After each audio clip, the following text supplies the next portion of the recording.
Shabbat Shalom. Shabbat Shalom. It's a very special Torah portion as we are in the middle of 3 Torah portions that deal with the story of Abraham. Now, Abraham is known by many of us, not just those of us who identify as Jewish, but for many faiths around the world. Such was his impact. And my question to everyone is, what makes Abraham special? What makes Abraham special to you? What is noteworthy about Abraham?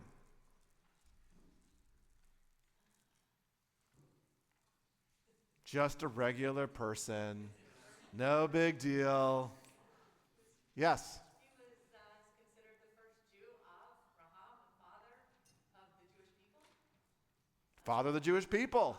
No small accolade. Very nice. Yes. Let's see what else we got. Yes. Yes. He always obeys God and doesn't ask questions except people when he argues with them. Known for his faith. Known for his faith. Right? Obeys God. Yes. Good. What else? What else? He's known for being tested 10 times. Moses, according to the rabbis, was tested 10 times. Long before we had SATs and APs. Abraham had 10 tests and passed them pretty well, according to most. Say it again. We might have one of the big tests in this part. So that was a subtle hint that in this week's Torah portion is the story of what we say in the Jewish community as the binding of Isaac, also understood in the Christian community as the sacrifice of Isaac. That is in this week's Torah portion. I'm going to allude to it, but I'm not going to take a deep dive into that one. But yes, he's known for that story. Yes, all the way in the back. Thank you. Yeah, he's very hospitable. He is known for welcoming guests. There is a term for in a synagogue that when you come on a regular basis, you have a place where you like to sit. It's called a makom kavua, your fixed place. And Abraham's makom kavua was at the front of his tent so that he could welcome in strangers. He models hospitality. Great, wonderful. I saw some more hands, I believe. Yes.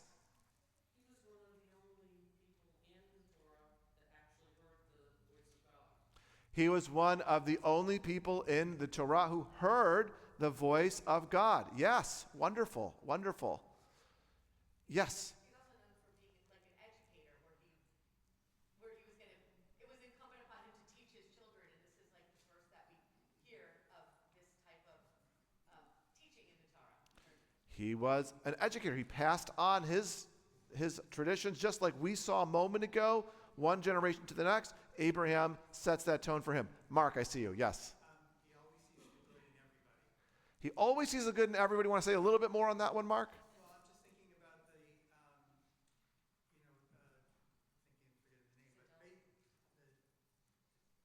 the, Those people. the towns where everything was evil. And Yep. he was always looking for, he said, well, there's always somebody that's good there. Yes. Destroy the town, or if there are, he had some enemies, he was always trying to find common ground. Beautiful. Well, wonderful. The story of Sodom and Gomorrah, right? That in his second encounter with them, God is going to destroy the town of Sodom. He says, "Shofet kol haaretz," the judge of all the earth is going to allow innocent people die.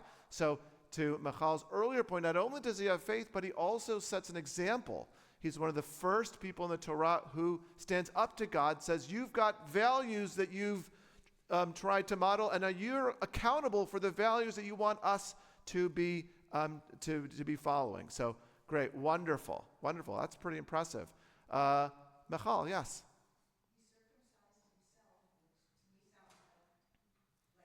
Yes, at the ripe old age of 100. So that's no small task. That's very true. By the way, he also became a father at his ripe old age as well, as did his wife Sarah, who is equally as impressive on that front. But yes, he sacrificed himself, set this wonderful example. Just so you know, we do not follow that example in the sense of we have anesthetic, we have a much more safer way for that process to be done than Abraham. But yes, it was quite a feat of strength back in the day. Yes. I mean, we're talking about all kinds of good things, but there was also the little episode we're gonna not. I don't think we read about it this week, but in the triennial, but where he sends away Hazar and Ishmael, and that's kind of big, like giving them to your concubine and son because your wife tells you to. We are going to go there today, actually. Thanks for bringing it up. But yes, he's known for some peculiar behaviors. Yes. His wife, Sarai, at the time, does not have a child. She's concerned about the blessing of God, that Abraham and her will be the father of a great people. And she links him to his maidservant Hagar, right? And they have a child, Ishmael. And Sarai's response is, okay, now kick him out. And that's an interesting story, which we will get to in a moment. But anything that makes Abraham special, I don't know at first glance if that's a special story, anything else that makes Abraham special. I think we covered a lot of very good points here so far. Yeah, Josh. When he was younger, before he was the first Jew, he was surrounded by idol worshippers, his parents, his siblings, everybody around him. And he was the only one comprehending on his own that there must be something greater, like there must be God that's helping to provide order to the universe and to the world as compared to these idols that everybody around me are claiming are the reasons for our existence.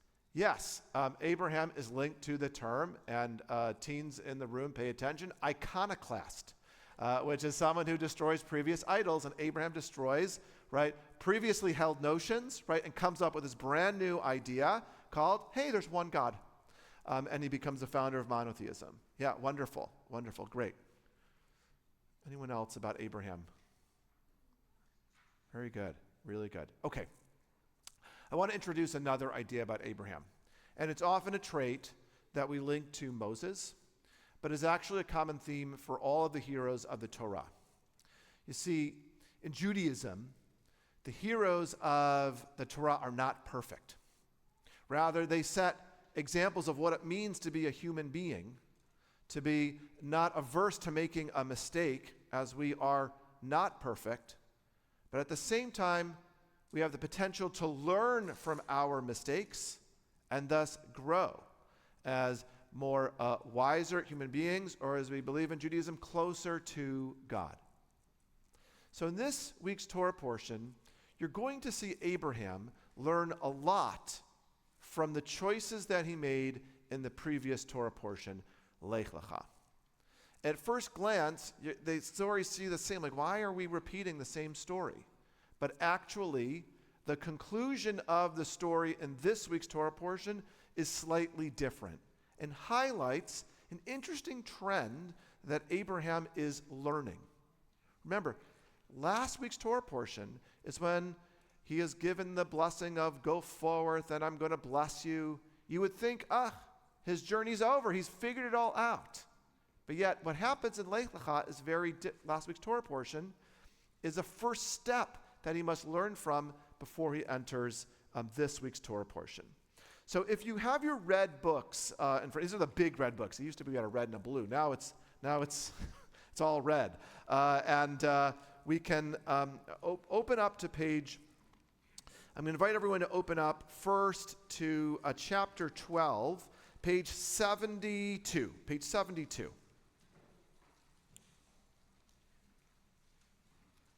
And we're going to skip around a little bit, but you'll see where we're going.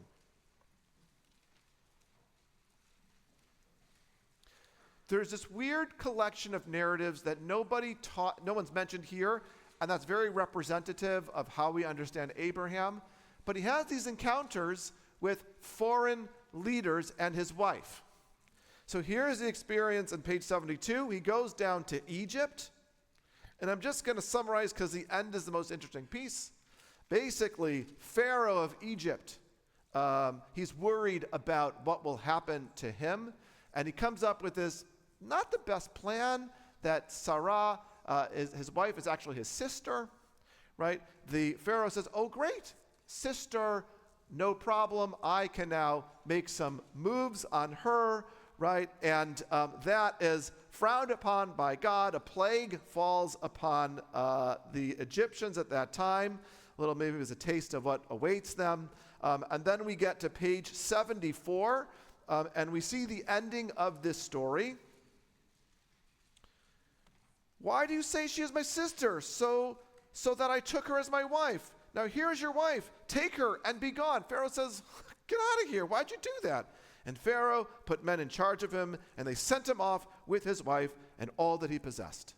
So off goes Abraham. That is the ending of story number 1, encounter number 1 of Abraham, his wife Sarah, and foreign leaders. Then I want us to jump to chapter 20. Chapter 20, if you go to chapter 20, turn to page 109. 109. Very similar story. Abraham journeys south again and settled near Kadesh and Shur. While he was sojourning in Shur, Abraham said to Sarah's wife, Abraham said of Sarah his wife, she is my sister. Okay, Abraham, maybe not the greatest idea. So King Avimelech of Gerar had Sarah brought to him. But God came to Avimelech in a dream by night and said to him, you are to die because of the woman that you have taken, for she is a married woman. Okay, and there's a long narrative that I don't want to go into because all I want to see is the ending on page 112. Okay? Abimelech took sheep and oxen and male and female slaves and gave them to Abraham, and he restored his wife Sarah to him. And Abimelech said, here, my land is before you. Settle wherever you please. And to Sarah he said, I hereby give your brother 1,000 pieces of silver that will serve you as a vindication before all who are with you, and you are cleared before everyone. Abraham then prayed to God, and God healed Avimelech and his wife and his slave girls so that they bore children. For the Lord had closed fast every womb of the house of Avimelech because of Sarah, the wife of Abraham. So what is one small difference between the end of this narrative in chapter 20 versus the original encounter with the Pharaoh of Egypt? I'll give you a hint. The end of the encounter with Pharaoh in Egypt, Abraham just gets out of town.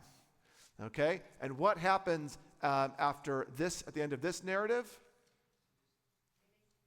They come up with a deal, kind of. You see the beginnings of a peace. He's like a diplomat, and then he's making a deal with the well and the Beersheba and all that stuff. So he's becoming a little more, I guess, that's a diplomat in his relations. So yes, really important piece here. That Abraham first runs away because he has his wife Sarai with him. He's good. Now, not only does he take his family, but most specifically the end of chapter 20, he prays for Avimelech. And Diana is reading into this. This might be the first step of how he realizes he needs to live in relationship with other nations around him. So he is taking a first step. And if you're wondering, well, how do we know that's true? Go on to page 116 and look here.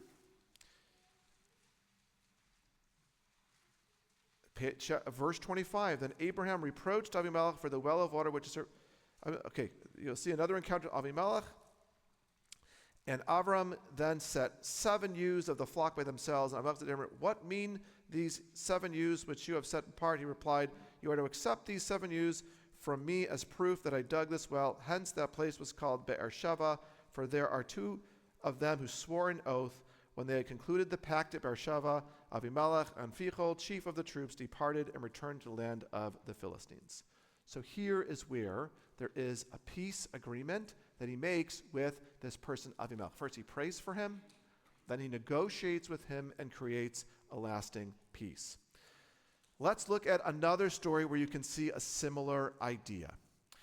Let's look at the story of Avram and Hagar. It was mentioned earlier. Let's turn to chapter 12 if you're flipping around. We're going to go back to page. I take that back. Let's go back to where are we with chapter 16. I'm sorry about that.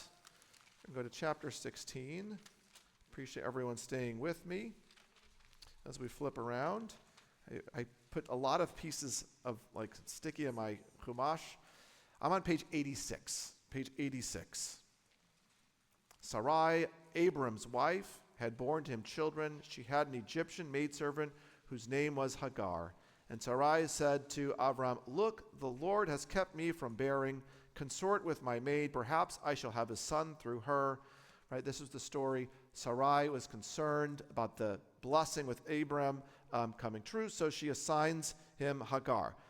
What I want everyone to see is how Sarai feels after this act is done.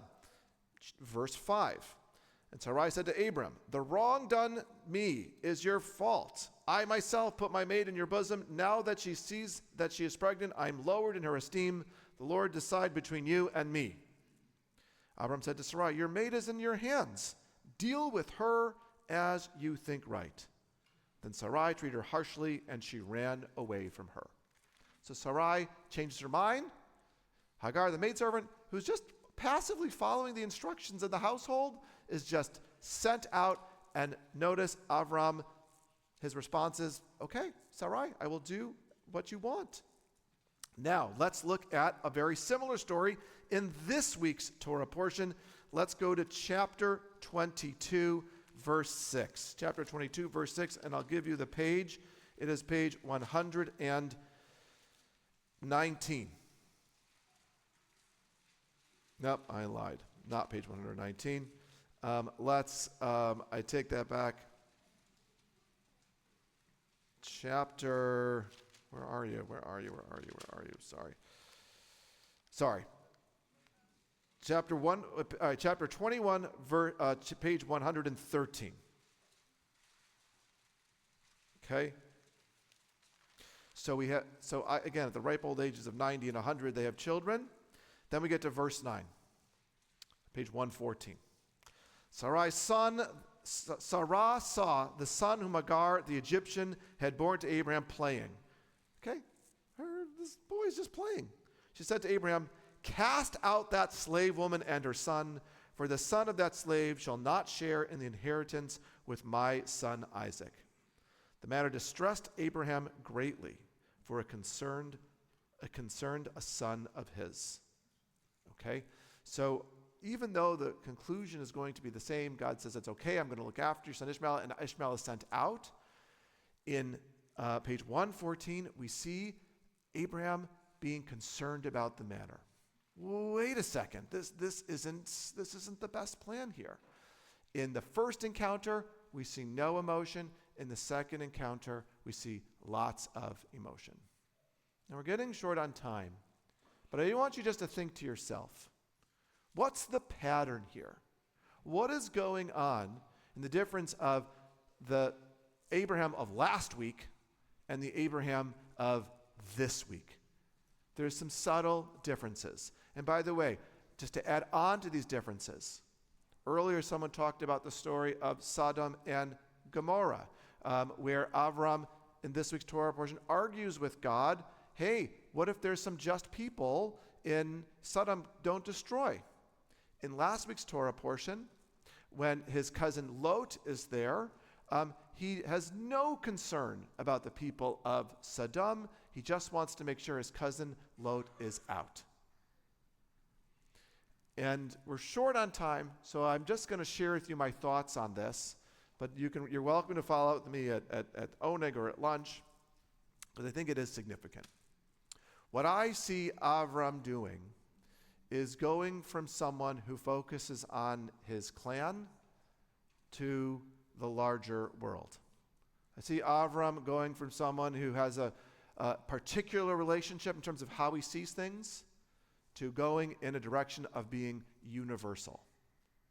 An Avram who is growing from only being concerned about his family to an Avram who is now being concerned of the world around him.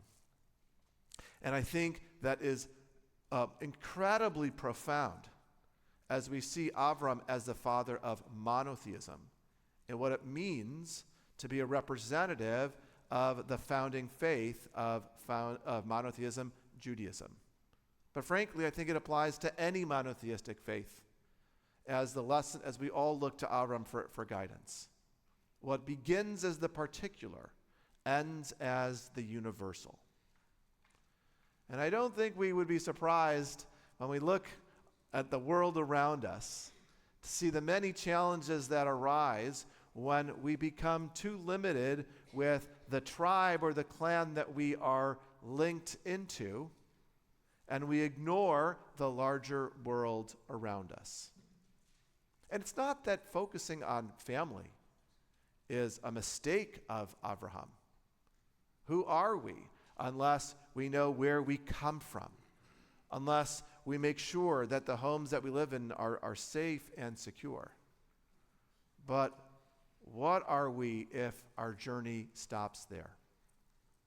And just so you know, Abraham never loses a desire to make sure that his family and his clan are taken care of. You're all welcome to turn to next week's Torah portion, and you're going to see how he looks after his wife after she passes. He doesn't say, okay, well, I'm now a person of the world, and everything's just going to figure itself out. No. He makes sure every particular task of her burial is taken care of as he negotiates the price and makes sure that she has a burial spot in Hebron.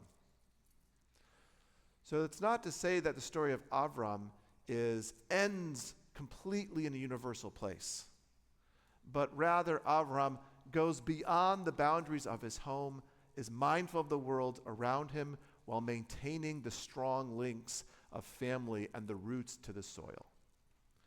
He ultimately lives a life of balance. But you can't live a life of balance unless you are mindful of both home and the world around you. And with this in mind, I encourage everyone to think about what does it mean to live a life of balance as we continue with our Torah reading found on page 112. Shabbat Shalom.